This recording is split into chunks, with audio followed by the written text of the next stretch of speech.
బులెటిన్లో breaking news చూస్తున్నాం. Tabla maestro Zakir Hussain కన్నుమూశారు. అమెరికాలోని ఓ ఆసుపత్రిలో ఆయన తుది శ్వాస విడిచారు. 1951 మార్చి 9న ముంబైలో జాకీర్ హుస్సేన్ జన్మించారు.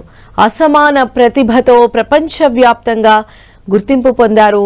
జాకీర్ హుస్సేన్ తబలా మాస్ట్రోగా ఎన్నో అవార్డులను సొంతం చేసుకున్నారు. జాకీర్ హుస్సేన్ ఆయన గుండె సంబంధిత వ్యాధితో అమెరికాలో ఆసుపత్రిలో చేరి చికిత్స పొందుతూ తుది శ్వాస విడిచారు.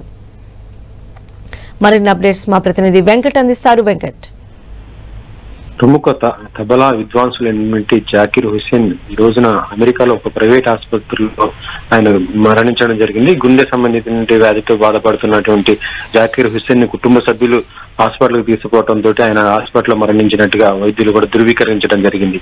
అయితే ఆయన ముంబైలో పుట్టినా కూడా మొత్తం కూడా దేశవ్యాప్తంగా కూడా ఎన్నో కార్యక్రమాలు కూడా పాల్గొనడం జరిగింది. సినిమాకు సంబంధించి కూడా ఎన్నో చాలా కార్యక్రమాలు కూడా ఆయన చేసినట్టు పరిస్థితి ఉంది. ఆయనకి అందుకనే భారత ప్రభుత్వం ఆయనకి పద్మశ్రీ, పద్మవిభూషణ్ లాంటి బిరుదులు కూడా ఇచ్చింది.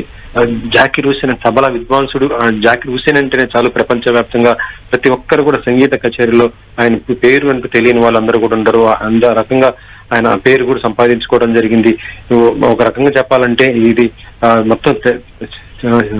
మొత్తం కూడా భారతీయ చలనచిత్ర పరిశ్రమకు ఒక తీరని లోటు అని కూడా చెప్పవచ్చు. ఎందుకంటే అలాంటి గొప్ప వ్యక్తి మరణించడం అంటే ప్రతి ఒక్కరు కూడా ఇప్పుడు ఆయన మృతిని సంతాపంగా భావిస్తున్నట్టు పరిస్థితి ఉంది. సంధ్య. రైట్ వెంకట్.